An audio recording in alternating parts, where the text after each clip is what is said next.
So welcome to a rare segment of the show, Pastoral Council. It's a great bumper. It's a great bumper. And it actually feels more like a council now because we have two guests. We have two guests. Where are we the council fathers then? No. You are the parish council. Yes. You are in the basement of the church. There's Drinking about coffee. 7 of you, but you're the representatives. We're going to talk about where we're going to buy the flowers for Easter. You might say that Easter's far away, but no, Pastoral Council really wants to talk about this right now. So that's what the show's about. Gotta do it. Yes. So if you haven't figured out yet, we have JD, Flynn, and Ed Condon from the new website, The Pillar, the new journalistic website in Catholic news. So welcome, JD and Ed. Thanks for having us, man. Hey. You are you've entered the ranks of multi-time guests.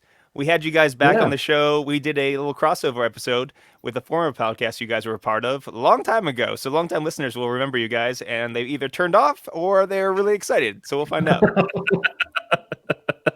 Yeah, but it was really interesting just before we started recording because it was like how do I put this politely? It was like dealing with some older parents who don't quite understand technology and who they're trying to figure out, are we recording or not recording? Are you guys actually recording now? We're all good now? Yeah, we're actually recording now, I think. I mean, I pressed the red button. Yeah. We're but don't press it now.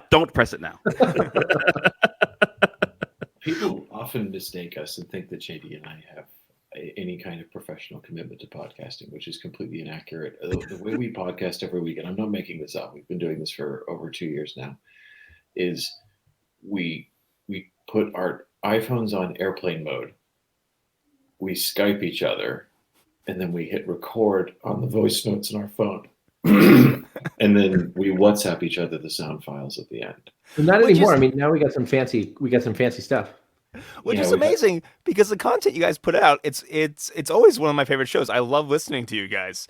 Between the banter and the content and everything, hearing you guys talk is one of my favorite parts of the week. So the fact that you barely know what you're doing, I think this is And we don't do very good at planning either, because a lot of times Ed will say to me like, "Hey, we got a podcast today," and I'll be like, "Yeah, give me half an hour." And then about 3 hours later, I'll be like, "We got a podcast today," and I'll be like, "Yeah, I was about to jump in the shower. Give me another hour." And then several hours after that, I don't know why I put a shower scene in the story, but several hours after that, we will podcast, but with very little prep. And we could be doing, basically, if you like listening to us, we could be doing better. And we're sorry. No, don't say that, because here's the thing. You guys, you talk about Catholic news or news in general, and that's something you're doing constantly. There's all kinds of prep going on just through your jobs and your daily lives. So it works. It works. Don't sell yourself short. I like to think some of the magic is that I never know what's going to come out of JD's mouth. Neither do I. Hey, everybody. And I just go, and what are we going to do this week? Is it going to be JD's opinions on seafood? Is it going to be 90s sitcoms? It will be anything other than the news stories we have. I don't feel like we've talked about seafood enough, to be perfectly candid. Well, I mean, but there is something to talk about. It is Ed's ability to be online and yet totally totally oblivious to anything at all. Period. So we have some questions for Ed about what's going on online. Harrison, do you want to go first? Because I have a question. I just want to say up front that my superpower is I have hacked Twitter in a way that nobody else has. Everyone talks about curating their experience and all this hipster crap. Nobody has tailored Twitter to their own needs better than me. Honest to God, if I don't like the sort of thing that people are talking about, it doesn't exist. I've completely crowded it out. It's wonderful. I am in this. Twitter for me it is an echo chamber. I mean, I'm clear. I can broadcast out, which is important, but in terms of what gets through to me, it's almost nothing. Because I presume that I always imagine that most of your Twitter feed is pictures of baseball cards. Oh, there's a lot of watches in there too, actually. Watches and yeah. But I'm very interested to find out that just before we started recording, Ed asked us, "What is Exodus 90?" And I was flabbergasted, to say the least. I mean, I know I'm assuming it's a chapter in the Bible, but I don't think does Exodus go up to 90? It might. I mean, I presume it must, right? I mean, Exodus 90 must be named after the Bible. It has to be. I'm looking Well, at it's named that. after the book of Exodus, but I don't think it's. I don't. There is not 90 chapters of Exodus. There's not 90 chapters of anything in the Bible. Oh, Okay. that's not true. Oh wait, so I forgot. then I the forgot. No, hold on a second. I forgot. We were talking to canon lawyers, so they know nothing about scripture or theology. Okay. Yeah. Actually, you're not wrong. I was just looking around my office. No, I was just looking around my office, and I've got 1, 2, 3 bookcases with 5 shelves each, 6 shelves each, and I have 3 codes of canon law that I can see, 2 catechisms, 3 commentaries, and I actually think I don't have a Bible in my office. Nice. Okay, so this is how we're gonna do this. Okay. I'll give you some hints on what Exodus 90 is, and you try to tell me what Exodus 90 is. Okay. Okay. So, it's a program, Okay. usually involving a group of guys, and it's centered around Lent. Can you guess what It Exodus is- 90 is? Okay. Either this is a Shrove Tuesday drinking game, or is this the sort of slightly camp workout regime that Paul Ryan used to do and Midway think about? Getting closer. You're getting I think closer. it's called P90X. So you were on the right track. Paul Ryan was doing the P90s. Psalm 90, presumably. Yes. Um, Good So- guess. So, what it's neither a drinking game not nor a P- workout. P90X. Okay, P90X. more things about. Are you my going to God. give more hints about Exodus 90? No, I think that was good. That was good. So Exodus 90 is kind of like a program where the people usually, I think it's a men's thing, where you do like an extreme Lent. So you go 90 days until Easter. Cold showers, you meet with a spiritual director, no screens, this kind of thing. It's kind of like if you wanted Braveheart to be a spirituality, and people can guess whether I think this is a positive thing or a negative thing. That'll be a topic for another podcast. But that's the gist of Exodus 90. I have a question. Yes. Cold showers and daily spiritual direction is what these people think is hardcoring it. No, not daily. Not daily. I think it's like either We're weekly. used to like or- going biblical Lent. I thought you meant no food or water for 40 days. Or something. Yeah, like I imagine actually that Orthodox Lent or Byzantine Lent is probably harder than Exodus 90. I was Probably. going to say I know Orthodox guys who that Christmas is harder work than that. the thing about Exodus 90 is that it's often criticized, as Father Anthony was sort of doing, as like being this sort of hyper masculine, this sort of masculinity Christianity, where it's like rip off your shirt and be a Christian, and somewhat Pelagian. And I'm sympathetic to those things, but at the same time, I feel self-conscious about that because I'm like wolfing down cupcakes and saying like, yeah, Exodus 90 is too Pelagian, blah, blah, blah. Like, and then live tweeting every minute of my day. I'm like, I don't know why those guys aren't looking at their phones at all. So I probably would benefit from. I think it's probably okay for some people, but I worry about somebody who goes from 0 to 90, if you will. It's like, first thing you do is, how about you pray every day and get a spiritual director? Maybe that should be a first step. But we can talk more about that on a different episode. I have a question. Oh, go ahead, Harrison. I was going to say, yeah. I mean, this is something I think you and I both learn as priests. Is you start to realize the best spiritual growth is the gradual spiritual growth. Yeah. One small step at a time is better than 5 big steps at once. Yeah. I it's actually have a worked for question about that Yeah, for go you guys. That this is advice that I sometimes Father Anthony, you said something that reminded me of a thing that I was going to say. Often people will ask me, like, how do I find a spiritual director, or can you help me with ideas to find a spiritual director? And it seems to me that a lot of times people who are asking me that, my counsel to them is like, well, why don't you build a habit of prayer and get a confessor? Just start with like a person to whom you regularly go to confession, and maybe it might even be premature to like be like having this, I need to find the right spiritual director and things like that. I mean, I don't know. Do you guys think I'm off base there? Not necessarily, but I think it depends, because I tend to do confessions. I tend not to give a lot of counsel in confessions, Right. Unless someone makes a special appointment with me. So when people I hate it want when a people give spiritual me advice in director, the confessional. what's that? I said I hate it when people give me advice in the confessional. Yeah. So I give very limited, if any. I would say I like to be the one to decide whether or not the person needs a spiritual director. I So see. Fair enough. if they want a spiritual director, I have a preliminary meeting with them, and I ask them what it is, what they want from it, and maybe they only need a couple meetings with a priest. Maybe it's good. Then there's like a trial run. We'll meet 5 times and discuss whether or not this is working. Oh, that's a good practice. Yeah. And it's I put in the 5 times because I want there to be a date where they're allowed to break up with me, right? Yeah, yeah. Because something about breaking up with your spiritual director can be very awkward. It's like, no, I don't care. Is this working or is it not working? We'll talk about it on this date, and you go Right. from there. So Yeah, my principle is a little different. Part of it's just out of prudence in my diocese because we are so short on priests. Like I think one of maybe 2 priests in my diocese who will even do it. And so I get a lot of requests. And so for me, it's what are your goals? What do you want out of it? What are you pursuing? Like if it's just, I just want a better prayer life, then I'm like, well, maybe we can talk once or twice a year and that's all you're really going to need. Or you can come talk to me in confession for a little bit or something like that, but then if like for me, I really put an emphasis on vocational discernment because I only have so much time and I can only give myself to so much. So, you kind of discern, you kind of, so I've done, when I was at our cathedral, I did a lot more, and you're doing not just that stuff, you're also helping people working through some particular sins and stuff like that. And I really enjoy it. It's just, once you're a pastor, the ability to just offer all your time for spiritual direction becomes not possible anymore. So you do what you can. I think every priest always does things a little differently, just according to what they can do. All right, one more dumb question before we start talking about the pillar. And this is once again for Ed. This is a thing that has happened recently online. Ed, who or what is the bean dad? Oh, I feel bad if you don't know about this. So here's what is the bean dad? I am with Ed on this. I have no idea what's going on with this. You guys missed out. I saw something floated across my Twitter feed today. Rowan Atkinson said something.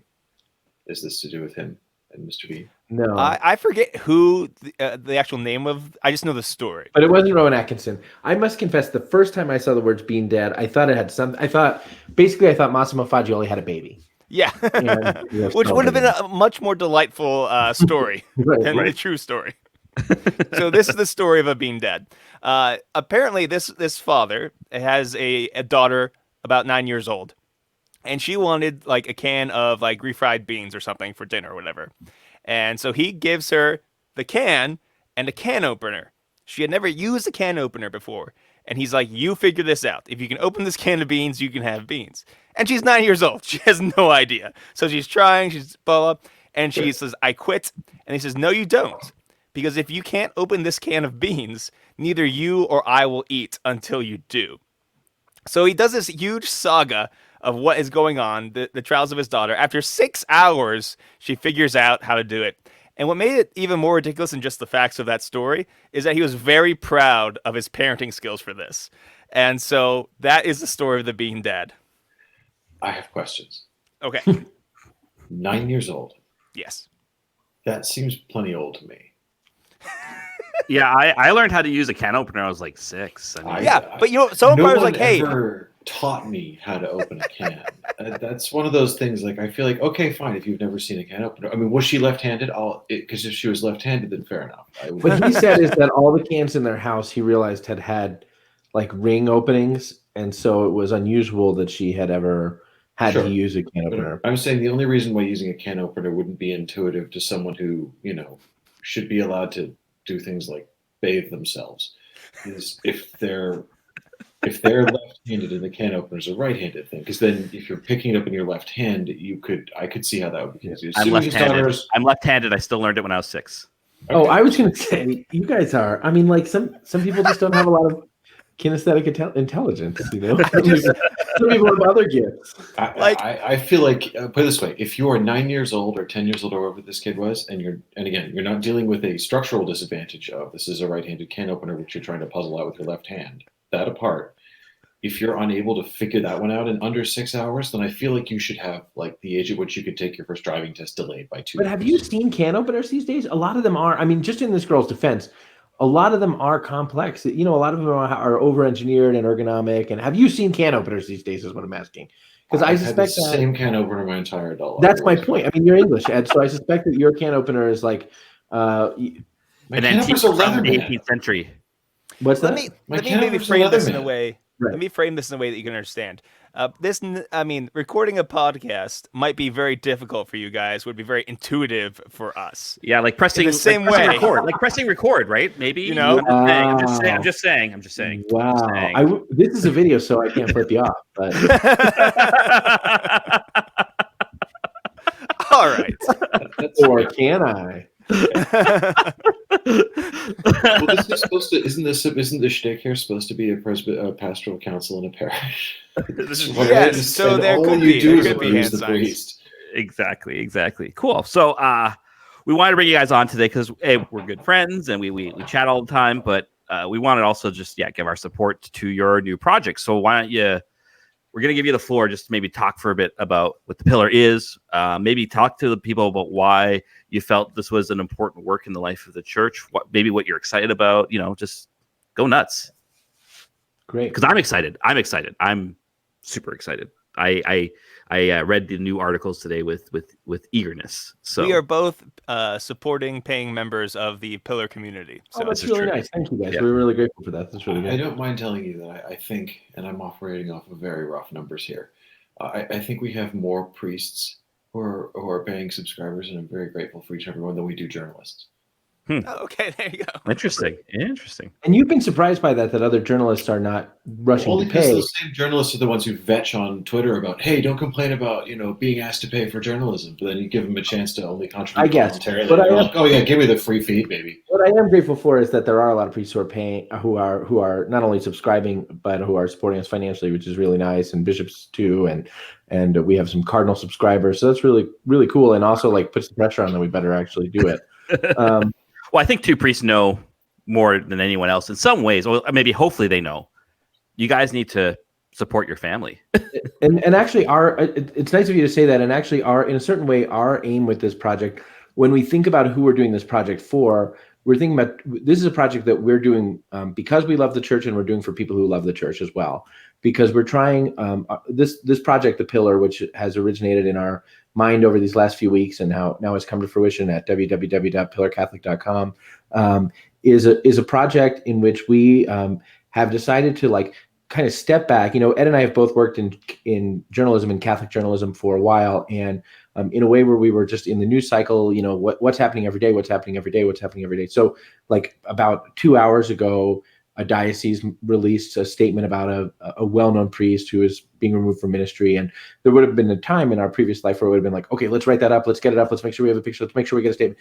And that stuff's really important. And actually, I really admire and respect the team that we had that was doing that and everything. But it has been in our mind for a little while to kind of step back from the day-to-day demands of the news cycle, what's happening right now, to be able to look really at two things. First of all, to be able to do kind of a deeper dive into the questions that have been occasioned by the struggles and challenges that the church has faced over the last few years. We have learned, I think all of us have learned over the past few years, that the church is in need of reform, and all of us have learned over the past few years that the church is committed to being holy as the Lord calls her to be holy, and one way to do that is to just live according to moral principles and also her own sort of organizational principles. And we've learned what happens when that doesn't take place, and we've learned that journalism can be a great sort of mechanism of not just public accountability, but we hope public conversion for the church, so that not that we want to just play gotcha with somebody who's not doing the right thing, but that we want to bring things to light, places in which the church needs to be purified. We want to bring them to light so that hopefully we can find a better way of doing things, or things can just be brought into the light so that the Lord can transform them. So part of our desire with this is to look at it's just to do the kind of investigative journalism that we have been done a little bit of over the past few years, but wanting to do much more of, and seeing things that we think need to be addressed, and seeing things that we hope we could kind of address before they become McCarrick-sized scandals, by helping to bring some reform ahead of that, and wanting to spend some time on that.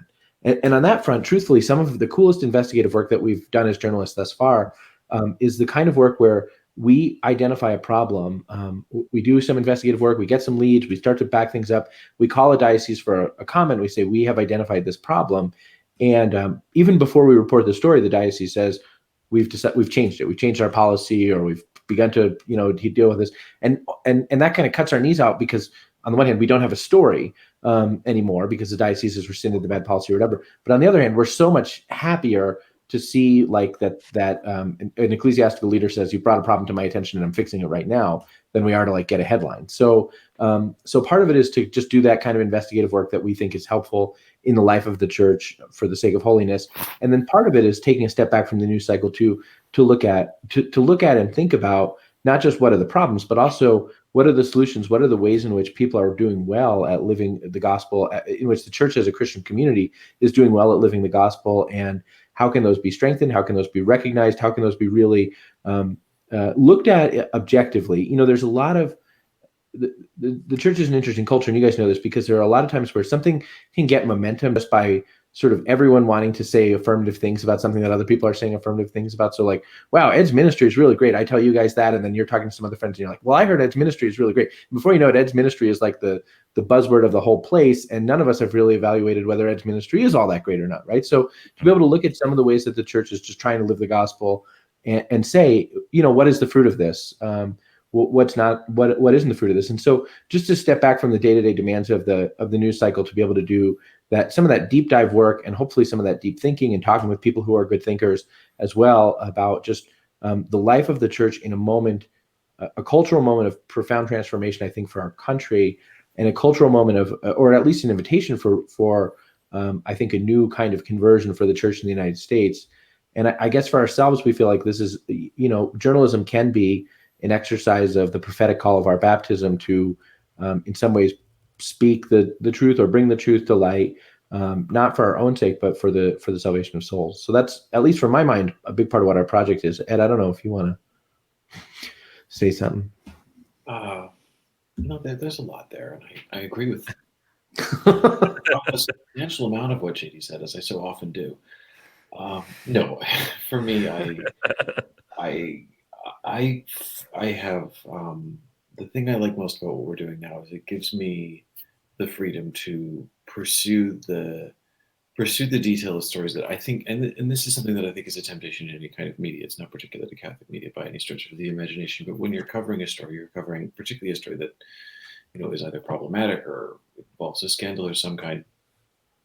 There's basically the temptation, and I think the church has shown, unfortunately, a willingness to give into this temptation, both in journalism and in how it's governed, to treat scandals kind of like dandelions in your lawn.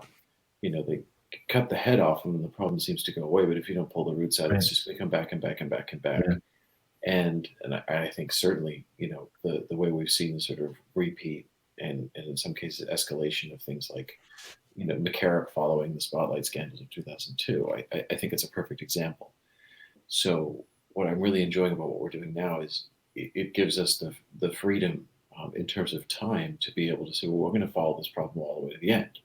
We've opened this can, let's eat the whole thing, and really get to the bottom of it. Not in the sense of saying, so there we won, we reported everything, but because unless you understand exactly what happened, where it started, and how it played out, it's almost impossible to say, well, we're going to work to make sure this doesn't happen again.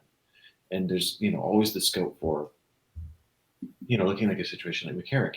Okay, suppose you catch a Theodore McCarrick, and suppose you pull him out of ministry.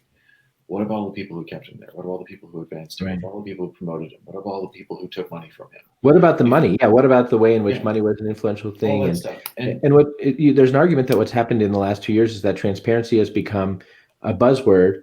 But Ed, we've been trying to chase just McCarrick's money and with no transparency from ecclesiastical leaders, and that's not like a sort of indictment, like you can't trust those guys at all. But just there's a danger that unless these things are pursued, habits don't really change and dispositions don't really change. Exactly. Habits don't really change, dispositions don't change. And I mean, let's be clear. If you're a bishop who took a $50,000 check from Theodore McCarrick at the time you were made a bishop or an archbishop, that doesn't mean you're a bad guy. Right. But if you're the kind of bishop who took a $50,000 check for Theodore McCarrick when you were made an archbishop, and after the McCarrick scandal, don't feel like that maybe was a problem, that's a problem.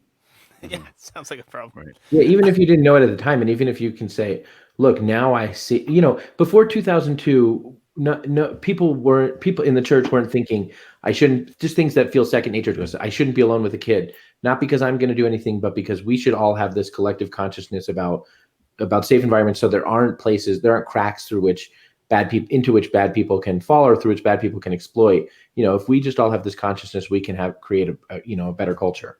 And what I think part of what we're doing, Ed, I don't know, correct me if you're wrong, but I think we're looking for the cracks so that they won't be there. Not that everyone who's sort of gotten a check is a bad person, but if the check system is a cover for exploitation, let's get rid of it. Let's pull that out so that everyone can see it and say, we need to stop doing that.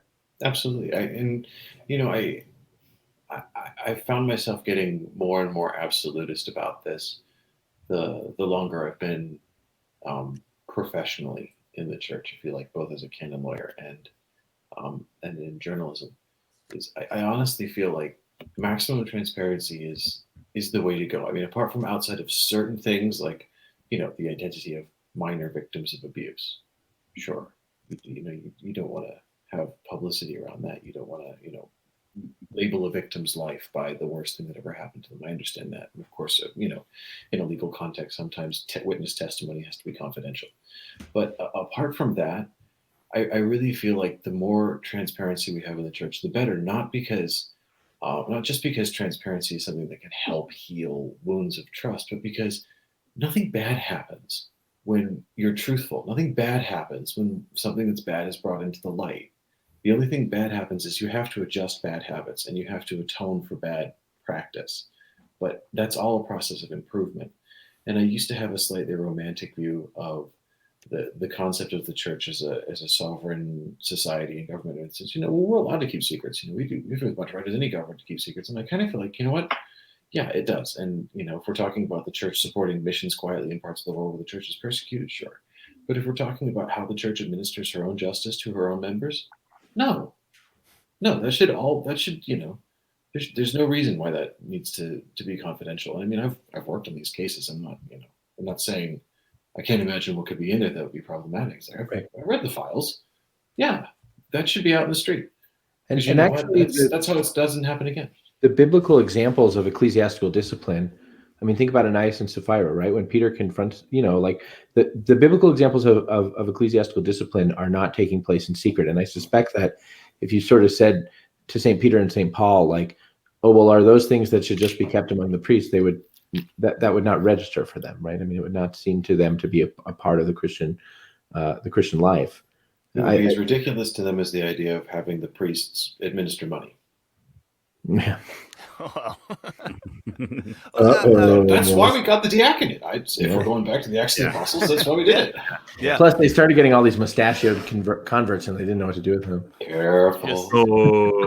Careful. So, this is not question. our podcast, JD. This is their podcast. Speaking of money, Ed, you have done a lot of investigative reporting on how shall we put it, financial faux pas in the Vatican. And that's a very gentle way of putting it. Right. So being out on your own, because I don't know the inner workings of journalism, what are the advantages and disadvantages of doing this independently? Do you lose contacts when you go off on your own, or having a staff with you? How does that change how you do investigative reporting, being independent? Well, I mean, not to repeat myself, but the first thing I noticed is this afternoon I had 25 pages of legal documents that I got a hold of, some from Italy, some from the UK, some from Malta, that were all to do with Vatican finances, at one remove or another. And I got to spend all afternoon with them, which was great. I would never previously have had that kind of time to dedicate to it. It's something that would have just sat on my desk for 2 or 3 months, and I would have read half a page at a time. And in cases where I'd have to translate it, it could be months before I got to it. So the first thing that's changed is the luxury of time. In terms of context and things, no. I mean, I arrived in my previous job with pretty much the context that I had, and bar one or two drinking buddies I picked up along the way. I more or less had the same context at the end, and I still do now. That I think journalism is really based on personal relationships. Your sources don't come to you because, let me rephrase that. My sources never come to me because of the outlet I'm writing for. I mean, maybe there are people who, and I think this is probably true, maybe there are people who are willing to present themselves to the New York Times or the Washington Post because they want to see their name in the New York Times or the Washington Post, or feel like they made a difference in getting that kind of level of coverage. But that's never been the situation with me. So at least yet, I mean, we're only 48 hours into this thing, so who knows? Maybe people are going to stop taking my calls, but no one has yet. I think, Ed, we might find that we might find it a little more difficult in some cases to get front-facing institutional responses, and by that I mean we might find it more difficult when we call the communications office of the Diocese of Walla Walla We're not calling from a large, well-known, Catholic news institution anymore yet. I mean, but we're not calling from something that people know what it is. And so, I mean, I think it's true to some extent that some people in the church in the United States know who we are. You know what I mean? But we don't carry that institutional weight, and so we might find it harder to get calls back from the communications office. But the dirty little secret of journalism is that the communications office is the last place that you call often, and you call it to get a comment. The work comes from the people who you talked to before then, and I think you're right that those are usually based on personal relationships or a personal reputation for integrity or those kinds of things. Yeah, I mean, communications offices are they're broadcast media more often than not. They have a particular thing that they're saying or putting out, but when it comes to actually getting specific answers to specific questions in a tight deadline, I've often found they are either unable or unwilling, and I want to make it clear that it's sometimes one, sometimes the other, because I don't want to paint every diocesan communications office with the same brush by any stretch of the imagination. Some of them are really great people. Well, having been in that role, having worked in a chancery before being in journalism and worked in communication shops in a chancery before being in journalism, it's tricky because sometimes you're not. I mean, it's true. This is true for any spokesperson. Often you're not in the room where the decision made, and then people are calling you to basically ask what happened in the room where the decision was made. And so you have to run down the people. So you have to sort of run down the people who were and figure out what they're going to tell you. And sometimes, I know that there are situations where diocesan communications directors are saying to us, "I want to get you this answer," and they mean it, but they're not in a position to get the answer. You know what I mean? They're not in a position to get it. And I feel especially bad when we call it because we're not only journalists, we're canon lawyers, and so we ask like a raft of wonky canonical questions, well, was canon 572 observed according to the, within the peremptory time limits? And they're like, I don't know what peremptory is or what peremptory time limits. What are you talking about? Let me, can you spell that for me? And then I'll try and check down the canon lawyer. And so I feel badly in a certain way, but it's nevertheless true that personal relationships are where it's at. Yeah. So this actually opens up a really interesting kind of maybe a line of questioning around us then to kind of get into the heart of what you guys are trying to do and why you see this as like a work. I think it's really important. I do believe that what you're doing is going to be a service to the church. Oh yeah. But let me just say, I'm supporting you guys not because I care about your kids or family. Yeah. I mean, I do. Right. Yeah, but that's not the reason why I'm giving you money. Right. Well, yeah, because we don't believe. Yeah, I mean, I'm being facetious here, but the point is, like, I see such a need for this in the church that when I have the opportunity to support it, like, I feel a moral obligation to.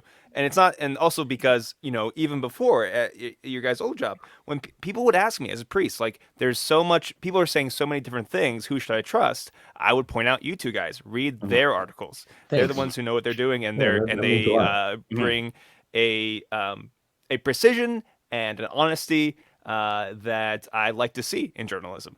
Mm-hmm. I think part of what makes JD and I have a particularly different and kind of quasi-fanatical approach to what we do is because we're trained lawyers, and I thought you were going to say fanatical workaholics, but also the lawyer thing. Also, we're fanatical. But no, I mean it's much. I would say one leads to the other, but We've both worked on cases that involve, the roughest stuff the church has in its life. And at least in me, that has bred me an absolute intolerance for imprecision people who don't follow proper procedure, because I've seen the worst that can happen if they do, and also for liars. That's I've said this to JD before. When we talk, is I'll be really fired up about something and really going after someone and saying, it's not that big a deal. This person didn't do an unbelievably terrible thing. They're not an abuser. They're not a whatever. And I said, yeah, but he lied. And that for me is and that's actually about the worst thing that a person can do, as far as I'm concerned, because there's a way back from almost everything else. But if you start lying, then that makes everything, including atonement, harder. Go ahead. No, I was just going to ask you, Father Anthony, thank you for saying that you think what we do is important, and I appreciate what you're saying. Like, I think when there is a big controversy in the church, the Pope says something and everyone's running around with their head cut off or whatever. Yeah, it's really important for us to like be able to make distinctions and be able to say this is what's true, this is what's not true. But when you say there's a need for this, I mean, I'm curious, like, what are the things that you think are really important for us to be looking at or for us to be working on? What do you think is the most when you say this is a service of the church, we want to do that well. What, in your view, Father? Yeah, so is for a me, thing? it's very much as I am on Twitter and reading news stories, hearing what people in my parish say. I'm always trying to figure out what is the big picture, what is going on, how do these parts connect. I have a Yeah. feeling in my gut that these things connect, or what are the forces at work at this. And the fact that you guys are taking the time to see what's going on in the forest and not just the trees, to construct that narrative. I don't know if that's the best way to put it, but that sort of thing, or to take the time to do the investigation, because a lot of times for example, the McCarrick report, we talked about it on our show. You guys have talked about it as well, and we look at that and it's like, okay, there's stuff here, but like I hope someone does some more digging because there's a lot more that needs to be asked here. Right. There are questions that aren't being asked, and that takes time and energy. And the fact that I bring all that up is because I want to make it very clear you're not on here just because you're our friends, and I don't consider you guys charity cases. It's because I think this is important work for the church, Mm-hmm. and also like a lot of times, people ask me like, every Catholic has felt overwhelmed by everything that's going on, Yeah. and every Catholic has wanted to do something, and there have been public personalities and forces out there who take that energy and use it to make money or to feed into that energy and anger to stoke it up for their own good and lead people away from the church by doing it. And it's frustrating not to be able to point these people in a better direction. Where can you actually do something? What Also, you're there's the other, describing, that kind of like, yeah, feed people's anger. That's like infiltrating the life of the church. It's an infiltration into the life of the church with this absolutely. spirit of anger and division. And we want to work it's our goal to work from the heart of the church and from the life of the church, from the life of the church, especially if the mass is a source and summit of our faith, then we want to do our work in a certain way from the corporate worship of the church, however that manifests, instead of anger and division and. Yeah, and like we've said a lot on this podcast that we have to remember the value of prayer, the work of grace, trust in providence. That really the best thing you can do for the church is for you to become holy. But there are practical things that can be done, and I think this is one of them. So I cut off Father Harrison, and he was about to ask a whole bunch of questions. Like, I have a series of questions. Like, I have things to say.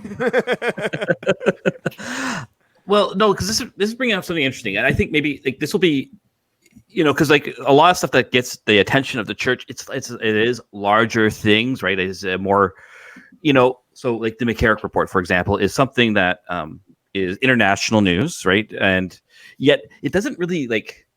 I think sometimes what happens is we pay a lot of attention to this stuff, and I think it's worth knowing about, right? It's worth understanding that this is a reality in the church. But I often find that a lot of Catholics, like, they worry so much about these things when we can't. Most of us, like I'm not in much of a position to actually do anything about McCarrick qua McCarrick, right? Yeah. The culture stuff around that, yes, I'm definitely in a position to change, right? And I find like a lot of times these discussions have been, a lot of people feel powerless because they don't know what they can do, and maybe they can't. But I guess for me too, it's been this like we need to kind of get more local, and like you can't maybe you actually Joe Schmo in this pew, you actually can't do anything about McCarrick. You really can't, but you can do something locally in your parish. Like I guess there is a tendency to be more caring about the big picture issues and putting a lot of energy into that as Catholics, and that energy gets removed from the parish, removed from what you can control locally. I know it's not quite like what your guys are about, but I've just discovered that that's becoming a larger theme in Catholics online. Like, do you guys have anything to say about that, or to say to people who might feel like, I read your stuff and I like this, but I feel overwhelmed, I feel powerless, etc. What should people be doing with their energy around this stuff? I think the number one thing you can do if you're feeling overwhelmed with it is understand that anyone who thinks they're going to get their head around everything that's wrong with a church of more than 1 billion people that was founded by Christ and is going to endure forever, you're not going to do it. Right. So, be a little easy there. But I would say, sometimes the church is a universal reality in a perfect society that spans the entire world and has its own government and laws and hospitals and schools and courts and banks and everything else. And yeah, we need to have intelligent and informed and very honest conversations about all of that. But the life of the church is fundamentally at its most local level. The life of the church is the ordinary parish mass, and more often than not, that's where souls are saved, and that's what the church is about. The church isn't about a perfect structure. The church isn't about perfect governance. The church is primarily about announcing the gospel. The church is the work of bringing the kerygma to all people. That's all there is. That's the whole game. Like JD said, if we believe the Eucharist is the source and summit of our Christian life, we have to accept that the source and summit of our Christian life is not something you're going to read on a website, and it's certainly not something that some half-baked PhD is going to give you in a YouTube video. It's something you're only going to get in the sacraments. And if you're at the point where that's not where you're finding Christ, if that's not where you're recognizing the true face of the church, then you've really departed from the understanding of what the church is in her essential nature. And it's only, for speaking personally, it's only because I don't want to say I have a really healthy spiritual life or anything like that, but because I have a very clear prayer life, because I have a very real need for the sacraments, one that mercifully I'm able to, to have a living relationship with, that it allows me to, spend hours of my day pouring into the stuff that, would make any sane person question the church. But I have to, speaking, from my own experience, even when I was a practicing canon lawyer, dealing with sex abuse cases all day, every day, or, with a breakdown of marriages all day, every day, that the thing that allowed me to sort of, compartmentalize a little bit is to say, yeah, this is the worst the church has to offer. But you know what? That's the human part of the church.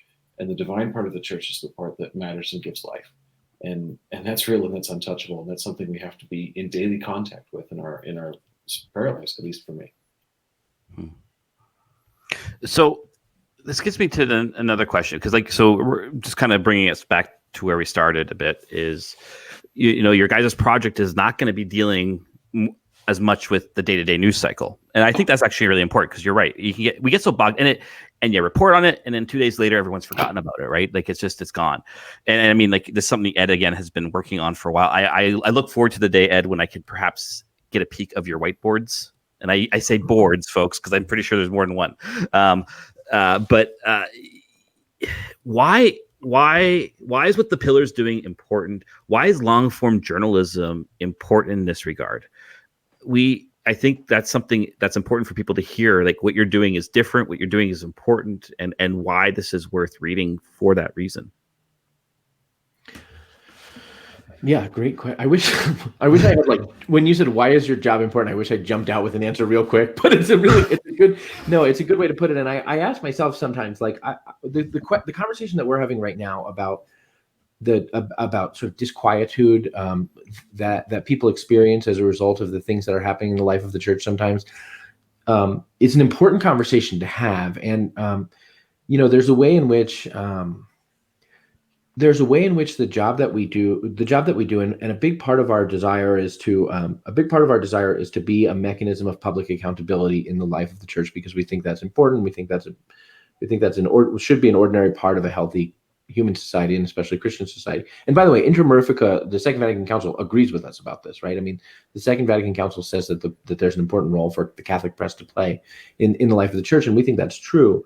But we also think the Vatican II is an ecumenical council. Yeah, we also think of Vatican II as an ecumenical council. What? But we also know, like, there's a spiritual danger of what my wife and I call religious hobbyism, right? Where people become sort of so that can affect any of us, where people become so sort of like consumed with the minutia of, like, ecclesiastical politics or things like that, and seeing them as kind of just like court politic, like a medieval court politics, and or a team sport or an episode of Survivor or something like that, and like having like really, convolute. Like, it's not my job to have esoteric opinions about liturgy, and sometimes I do, but I try not to, because it's my job to like learn how to like mystically unite myself to the sacrifice of Christ on the cross, through the sacrifice of the priest at the altar at Mass. And that's like way more important than having, wonky, stupid opinions about liturgy.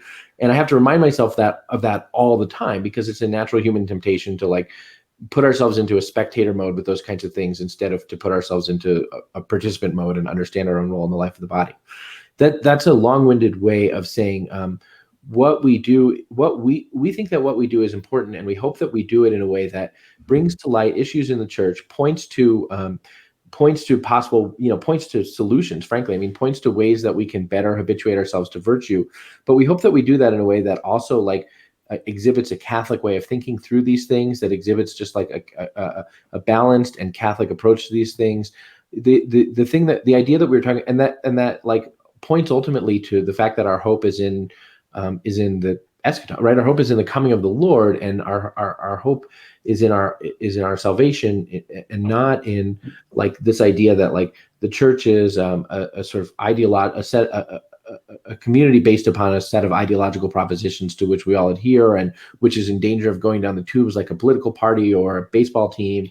And so we hope that we're doing something about the life of the church, but we're doing it, when I say doing it from the life of the church, I don't mean to be cliche. I mean like trying very hard to avoid and to give an alternative to the voices that say like, who's going to save the church, or the church is in its last gasp, because sin is the ordinary condition, and like crisis is actually probably the ordinary condition of the life of the church. In every generation, you can in fact, you can do a history of the church just defined by like theological and moral crises of the church. And we think that we have a part to play through the Holy Spirit in helping to reform the particular crises of the moment. But we do that recognizing that until the Lord comes, there will be other crises, and that there will be no savior of the church but Christ. And so like to find a way to do journalism that for ourselves is not so self-important that it forgets the context, the Christian context in which we do it. And if we find a way to do journalism in a way that helps other people see the Christian context and see the way in which what's happening in the temporal reality is contextualized in the spiritual truths of the church, I will be very pleased and very proud of that. This is why I like to let JD answer that question, is because he puts it in a really nice way. I don't even know if I did answer the question, actually. I think you did. General, because like I think you brought up something really important that I think has just been lacking in general in discourse. And I think you point to a very important spiritual theological issue that we treat the church as a kind of ideology, right? Which is a very Enlightenment view, and we don't. I think a lot of Catholics don't realize how often we work out of this Enlightenment modernist view of the church, which is the church rather is the home of charity, right? Mm-hmm. It's the home of Christ's love that works in and through us through our baptism. And I think what you're saying, which I think is really important, is that you're going to do this through charity, like through what the Christian idea of charity really is, Christian love is, which is wanting to acknowledge the truth of things, but not in such a way as to tear people down for ideological reasons, but rather out of love for the church and her members. And that's just, I pray and hope that this goes well, because I really think this is a positive step, not just towards journalism, but also just like towards online discourse in general. I mean, we're all online. Like, we know how poisonous it gets out there, and I think more and more Catholics are recognizing like we got to step back a little bit how we engage online, how we engage topics. That we need to have the heart of charity in how we do all this. Yeah. And I pray and hope that we can, through you, like through your work, for example, that we'll get less ideological and more charitable. Yeah, I mean, I'm speaking for both of us here, I think, when I say we don't really have an ideology. I mean, and this is... Sometimes I feel like I'm not even smart enough to have an ideology. Well, no, I don't know what the menu of options. Well, no, but I honestly... well, maybe you think we're not smart enough to have an ideology. No, I said I. Yes. No, but I mean, I'm fair enough. But I'm going to say... It was the royal eye. It was the royal eye. The editor-in-chief eye. I was just going to say, I sometimes feel like we're not dumb enough to have ideologies. No, it's true. I mean, I think ideology, especially in the church, is a function of poor formation. It's someone who doesn't have a very wide or deep reading of the history of the church, and particularly the teachings of the church fathers and councils. And it's almost always a sign of someone who has a poverty of formation in prayer life. And that's the thing that occurs to me when I see, and this is not about people who are one side or the other. And I hate using the words liberal and conservative in the church, because they don't apply. They don't convey any real rational meaning that's linked to the actual meaning of the words conservative or liberal when it comes to especially the libs. Sorry. Okay. But yeah, and to import an ideology into the church is to look for something in the church that fundamentally is not there and will not be there and was never going to be there from the moment that Christ turned to Peter and said, you know what, if I wanted to boss the game with a legion of angels, I could, but I'm not. That's not why I'm here. So give it a rest. Yeah. Yeah, and just speaking about the fact that you guys don't have ideologies, I mean, anybody who's been reading you guys can just read the comments below your articles and find all kinds of different people that hate what you write, on the left or the right. We're very ecumenical now. Yeah, I mean, the one thing I think probably the one thing that Voris and Father Martin agree about is that we're wrong. So I'm glad that we can bring people together in that way. But yeah, I mean, look, the truth is a good in itself. I mean, I'm just still thinking about why is this important? The truth is a good in itself, and that that's necessary. And we've seen what happens when truth is concealed and subrepted, and we've seen the way if Satan is the father of lies, then he exploits when Satan is able to exploit people and situations, he does it in darkness and under the cover of lies. And so if the one thing that we're doing is helping to bring things into the light so that even if we're not the ones to reform them, but just so that the church can say, how are we going to deal with this issue? Because Flynn and Condon won't shut up about it. I'm pleased about that, right? Justice is a good in itself. But charity presents all those things, right? I mean, and so I hope, I hope that all of us can learn how to do these, can learn how to engage in the life of the church in a way that is not scoring points for our team or, dunking on the other team, but figuring out a way to engage with each other, as Christians. And that's not always easy. Yeah. Is there, before we kind of start wrapping up, is there, I mean, and if you can't answer this question right now, I totally understand. Is there a new storyline that you're really looking forward to pursuing now that you're What's the hit list? Yeah. Who are give us the targets. It's Spill the beans. It is honestly never a who for me. But it's definitely, I mean, I have been rolling in the minutiae of Vatican finances for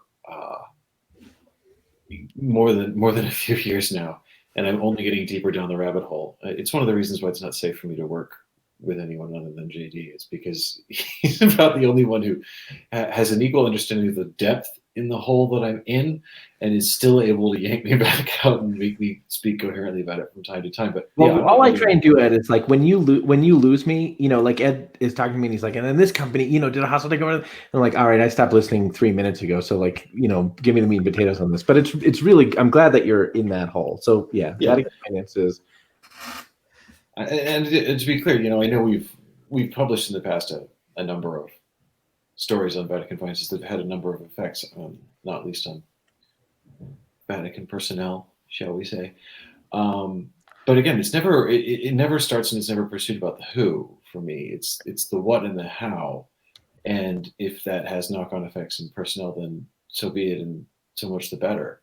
But we never, one thing that JD and I say all the time is we're not scalp hunters. Right. We don't say, I bet you this guy's dirty, let's go find out. That's not how it works. We'll follow an event, or we'll follow, so for example, how I got involved in reporting on Vatican financial scandals happened in 2016 when the Secretary of State in the Vatican canceled an audit that had been announced and planned by the Secretary for the Economy. And I was a reasonably new canon lawyer. I'd only been a canon lawyer for 2 or 3 years at that point. And I said, well, that didn't make any sense because the Secretary of the Economy doesn't work for the Secretary of State. In fact, they report directly to the Pope, so they can't cancel this. And so I started digging around and making phone calls and stuff, and it turned out that I was right. They couldn't do that, and it was basically what they'd done is illegal, but it was a power play, and they got away with it. And it was watching that sort of started me like, well, hang on, why would you do such a thing? And it didn't make any sense to me, and that's when I started pulling this particular thread, and I'm still pulling it 5 years later. But it was an event that triggered it, and we've reported some interesting stories along the way, and I think we're going to report a few more. But I don't feel like we've got the big picture yet.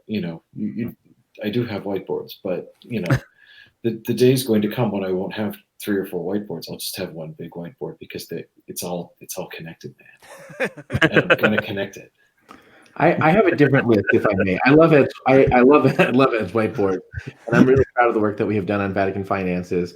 I have a different list, and I'm really so my job for the past few years has been to run a global news agency, and I'm extremely proud of running that global news agency in the way that we did it. But it means that I have not gotten to really spend a whole lot of time being a reporter, which I have a long list of things that I want to report, if that makes sense. So a few months ago, I guess at the end of November, I interviewed a woman in a Nigerian, an African woman who had been sexually abused by a priest and hit stonewall after stonewall of getting justice or even to be believed, and faced increasing kind of ostracization. And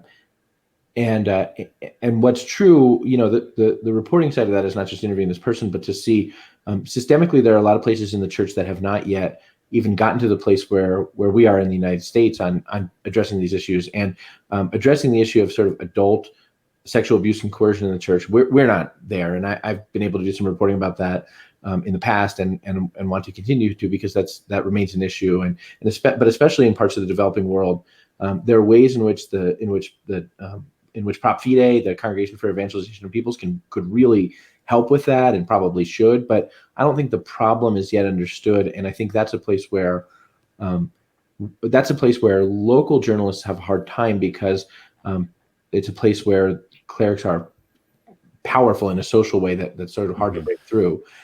So that's an area that I want to spend some time on. I really want to spend some time on ways in which the church can continue to develop in human and moral formation and seminary formation. I think we've gotten a lot better at intellectual formation, seminary formation over the last 20 years, but there are still a lot of ways in which we can learn a lot of things about human formation and spiritual formation and moral formation. And I think there are things that we don't yet see about some gaps in our seminary formation that we need to be looking at a lot more carefully. So I've been talking with people who, part of it is the church has been calling for the development of spirituality years, just learning how to pray and the importance of that. But there are other things too that I want to spend time on. And then some of the Vos Estis Lex Mundi investigations in the U.S. So Vos Estis Lex Mundi is this thing that Pope Francis promulgated, kind of the policy for dealing with negligent and malfeasant bishops, and some of the investigations.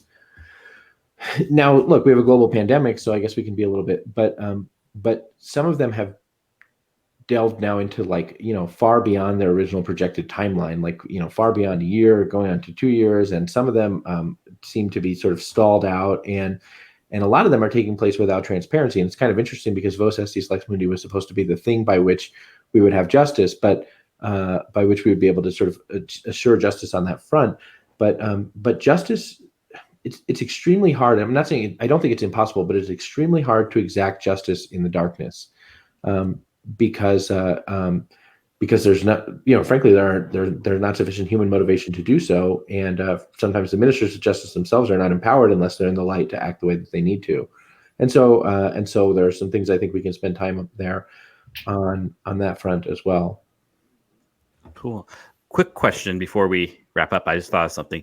Are there hopeful, good long form journalism stories? Yeah. Mm-hmm. Because I feel like all the time we're ever hearing news, it's always about the bad stuff, right? Right. Is there room for that? Yeah, there's kind of form of journalism. One of the things I enjoyed writing most in the last 3 years was in 2018 I interviewed a bishop from India who told me about his diocese, which he's been serving in since the 80s, and when he arrived there, the people were he asked me never to use the word Stone Age because people would get offended at that, but that was. I wonder why. Well, no, but I mean that was how he described the situation to me when he arrived. This was an almost prehistoric culture. Mm. It was not just without buildings and cities. It was without letters and numbers and written language, and it was an animist society. They worship rocks, literally. And he told me about the experience he'd had of basically being solely responsible for evangelizing this territory, which is up in the mountains on the border with China, over a period of years turning into decades. And he has, I think, over 100,000 Catholics there now. And this is purely as a result. It started with him and another lay missionary when he was a priest, walking through the forest, through the jungle, in these sort of foothills, these mountains, from village to village to village, often being arrested by the Indian army and imprisoned and thrown out because it's sort of a demilitarized zone, which is how this people was able to live there and be basically undisturbed. Is basically the Indian army kept it on lockdown to, as a buffer zone with the Chinese border. And yeah, he's got hundreds of thousands of Catholics there now. Wow. And it's been a slow, steady work of evangelization. And I got to talk to him for like 2 hours, and he was just such an incredibly holy man. And he had such a quiet confidence in the action of the Holy Spirit. And, he had fantastic ideas and things to say. The interview's still out there. You can still look it up. It's online at CNA. I think the article is called "The Bishop Who Reaped 100-Fold" or something like that. But he had a ton to say about, people getting excited about the idea of the church running out of money, of parish structures closing, of there being a shortage of clergy, because, he has double digits of priests for 6 digits worth of Catholics. He says, don't talk to me about shortage of priests. I know all about shortage of priests, but that means we have to take lay missionary work incredibly seriously. It means we have to take lay formation incredibly seriously. And my people do. That the faith is transmitted in the homes. The faith is transmitted in the parish by lay people, not as a professional class, but because they view it as their apostolic duty to do so. And just a beautiful man with an experience that was totally other to anything I'd encountered in the kind of parish life in which I've been educated. And so I think places like that where the church is growing exponentially, JD mentioned Africa, but also places like India stuff, and China. China's a bad news story in almost every level that we think of, but there are good news stories too. I mean, the faith is spreading there. There's a reason the Chinese government is scared to death of the Catholic Church spreading in China. It's because the gospel is way more attractive and way more true than communism. No, I think there's endless stories that need long form reporting in the church that are good news stories, because wherever the gospel is being proclaimed, that's a good news story. Yeah, because I think the reason I'm asking that is only because I think sometimes the negativity gets into the soul of the Catholics because that's all they ever hear, right? So here's what I think. So reform is ecclesial reform is a movement of ecclesiastical leaders enacting policies to provide better for the accountability and the mechanisms of justice, and to habituate us towards virtue and things like that. And those things are necessary. And right now we can say there's a set of ecclesial reforms that are necessary in the life of the church in the United States. But reform is always accompanied by something different. Reform is always accompanied by renewal. And renewal is the organic work of the Holy Spirit to moving in people's hearts, moving in communities of people, to like bring forth a new, I hate to say it, but to bring forth a new springtime of evangelization, I suppose, or to bring forth a new way of living or experiencing the Christian life, or a renewal of devotion. And periods of reform and renewal, it seems to me, are often go hand in hand. And so I think we have to be, I said before that I think journalism is an expression of the prophetic, ministry of the baptized, and being prophets in the sense of being sort of baptized prophets means looking to see how God is at work.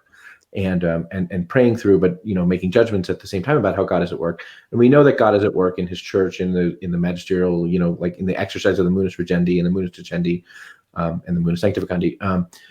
But also, God, the Holy Spirit is at work just in the way that Christians are inspired to proclaim the gospel and to live it. And so, part of our prophetic work as journalists is to look for that too, for sure. Good. So, say someone goes to pillarcatholic.com. What's the website? Pillarcatholic.com. Hold on. We are having a little technical problem because we're just learning how to make a website. Yeah. This is funny. We're trying to fix it. But at the moment, please, dear listeners, when you go to pillarcatholic.com, type in the W's, www.pillarcatholic.com. And here's why. Sometimes without the W's, the website doesn't work. And we're really trying hard to fix it. But type in the W's, my friends. It would really help us out. So that's www.pillarcatholic.com. Indeed. Okay, so they go there. What do they get for signing up for pillarcatholic.com? Yeah, so pillarcatholic.com, www.pillarcatholic.com is a journalistic project that we're doing. We call it The Pillar, and at our site, www.pillarcatholic.com, we publish throughout the week. analyses, news reports, investigative news reports, interviews, explainers, etc. And we put them on our site. But if you sign up, which is free to get our newsletter, then twice a week we'll send you newsletters that have links to the stuff that we've been writing, along with some commentary from us and maybe a little back and forth with each other or readers or whatever. And so you don't have to go to our site at all. If you subscribe to our newsletters, you get links to our stuff and you can choose what to go to and what not to go to. Cool. And you guys also have a podcast. Oh, right. Yeah. We also have a podcast, which you can get at our site, which you can get wherever you get your podcasts, whatever app you get your podcasts in. Our podcast called The Pillar Podcast. It's still populating into the apps. As you guys know, being podcasters, it takes a little time to get into all the apps, but it's on Apple Podcasts now, which is the majority of podcast listeners in the world use Apple Podcasts, and it'll get into the other ones probably. And our podcast is called The Pillar Podcast, and it's pretty sweet. Yeah, Great. Listening to your guys' podcast. Well, this is a new version of it, but listening to you guys, you're one of the only Catholic podcast I consistently listen to. Thank you. That's really sweet. Is that true? It's It's true. also- I'll dabble with other ones here and there, see what they're doing. But as far as week after week, it's you guys. Wow, that really And means a lot. Thank you. For me, it's been a nice reintroduction to canon law. I've learned because I had one of my canon law classes. Our teacher got deathly ill, and so we only had 6 weeks of classes, and that was intro. And my second canon law class was the reading course. So in some ways, I'm learning the law anew through you guys. So I appreciate that. Well, thanks for coming on to our show. This was a lot of fun. I really enjoyed talking with you guys. And once again, that's www.pillarcatholic.com. Peace. Great. Thank you. God bless you all. We'll see you all next week. Thanks, guys. Wu-Tang. Press.